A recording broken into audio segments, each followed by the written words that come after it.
Turbo is level 60. I reached this a couple of days ago, and I was under the impression that, hey, I have a pretty built up account. I have Zila, I have Silverwolf, Tingyun, and Bailu. This shouldn't be too easy. And then I wasn't able to auto because my entire team died against the Echoes of War. And then I tried Stagnant Shadow, and the third run, my team died again. That's right, even with Bailu's whole revive mechanic, I died. So I want to give you some general tips and advice before you become me and end up at Turbo's level 60 looking at your account like, oh, wait a minute. Because, being blunt here, Turbo's level 60 is where a lot of your characters become complete. You unlock that final major trace bonus ability. And for a lot of characters, this makes a big difference. Yeah, for Tingyun, it's a little bit of energy regen. For Silverwolf, though, it's a nice additional debuff to your enemies here. So a lot of you may be in a situation to where you legitimately are interested in hitting that Turbo's level 60 point just to build up your characters to that 6th ascension phase, because for a lot of them it matters a lot. For Jing Yuan, for instance, you get crit rate.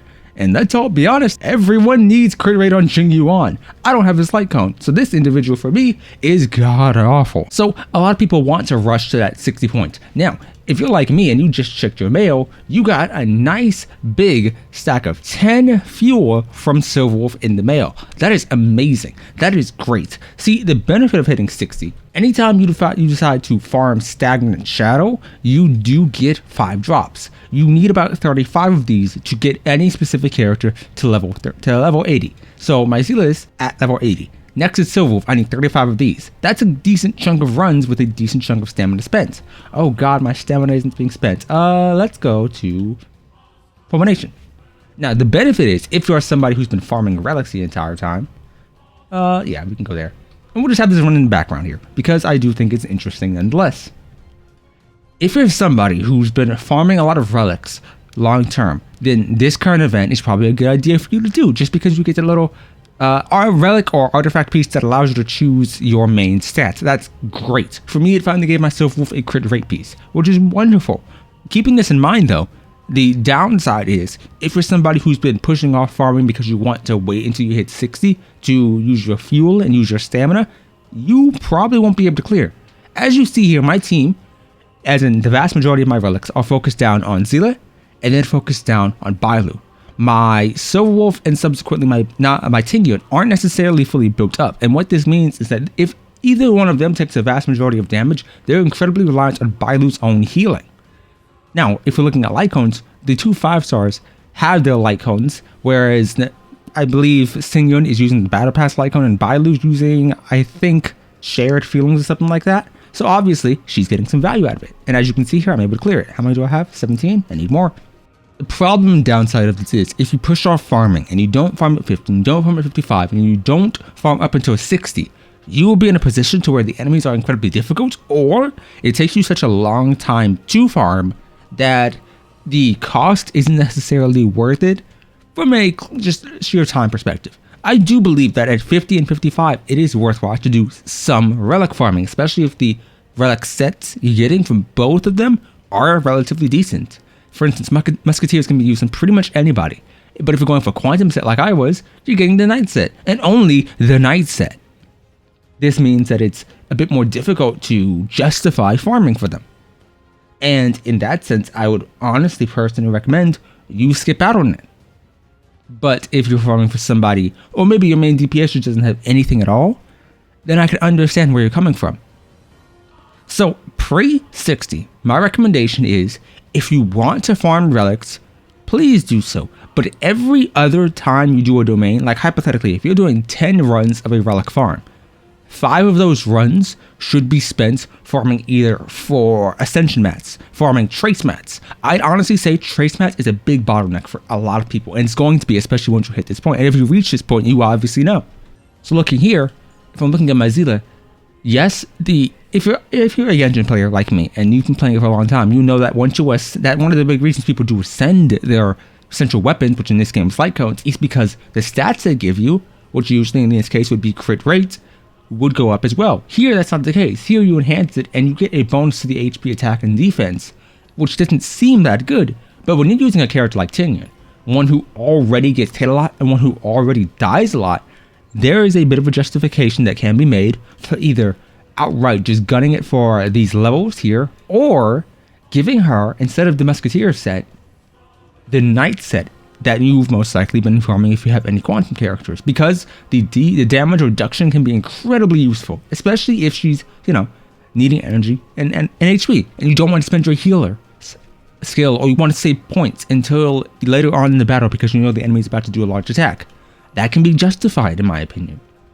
The biggest issue a lot of people will be running into is that if you like me and you solely focus down on DPS, and you've spent minor amounts of investment on your supports, that being, here with the light cone and no relics not fully invested, you're not going to be in a good position to where you can clear a lot of the harder content. Like, yes, Echoes of War. If you're somebody who wants to manually play, no problem to you. But if you're somebody who's used to autoing, you'll be in a position to where you are no longer, or might have difficulties doing that to an extent to where, yes, you can auto for 1 or 2 runs, but you may in turn need to actually retreat and go find one of these little healing stations here for the space anchors. Now, that's not too bad of a point. Like I said earlier, if you're used to it and don't mind it, it's perfectly fine. But it's still something to get used to.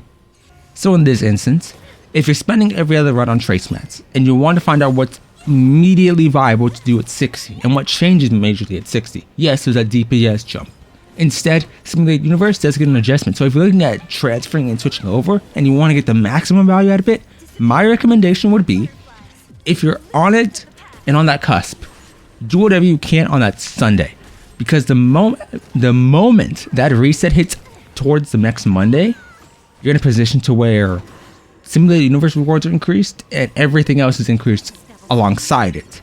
Echoes of War will change actively, and so will relics and all that, so you don't need to worry about that. It's just a Simulated Universe rewards. I hit it towards the middle of the week, so for me, it gave me no benefit to clear Simulated Universe again. But you do unlock those additional difficulties, so you can get more rewards here and there. Now, with this in mind, if you're getting to 60 and you want to learn what's most important to farm immediately, I'd say the main 8 characters you've been using and the main 8 characters you swap across, get them up to level 80. Get the light cones up, obviously. Those are the guaranteed upgrades. If you're looking at trace mats, I can say you should... They're all decent, but I do understand that a lot of them are just Tingyun, if you're using her a lot, yeah, it's a good idea to get her final trace ability, because it is energy regeneration. Bailu's is damage reduction, that might be really nice. The all-type resistance on Silverwolf is there, and it's cool, but it's not major enough for a lot of people to really gun for that first and foremost. Prioritize who gets the most value. If you're taking a lot of damage, Bailu's or any form of damage reduction will be great. If your Tingyun is fine, and you don't feel like you need more energy on her, you can skip out on her. Instead, prioritize something like DPS trace abilities. In this case, Seele gets nice action forward advancement. That is really powerful. And of course, I need to farm this one more time. This is for Bailu to get her up. So learn and prioritize beforehand who's going to need what, and I'd honestly say from 50 to 55 or from 55 to 60, all you should be focusing your resources on is trace materials, because they become so much more expensive. And if you have free time, like me, maybe you have an extra device, whatever the case may be, farm Simulated Universe solely for the drops you get, the relic experience, the credits, the XP in general, just because it becomes so much harder and so much more expensive the higher rank and higher leveled your trace materials and traces become. I think 6 is a good stopping point, but I do believe that extra push towards more damage, especially in Silverwolf's case for the effect resistance or the base chance to apply an effect and debuff, it's incredibly important to push further up to 8, up to 10, whatever you want. By the way, if you're level 60 and above, do tell me down below, what do you legitimately recommend to newer players? Because, or not even newer players, the individuals who are reaching that point, or what people should be doing before that. For me, 50 to 60 should be farming trace materials. For anything before that, I'd say 50 and below, you can farm light cone XP or character experience just so you have that down the line. 60, your first priority should be getting everyone to 80, and then outside of that, you can then farm relics because it's 2 per drop, not 2 for the right set. Either way, if you enjoyed this, find this helpful, useful, informative, leave a like down below, consider subscribing, and I will see you next time.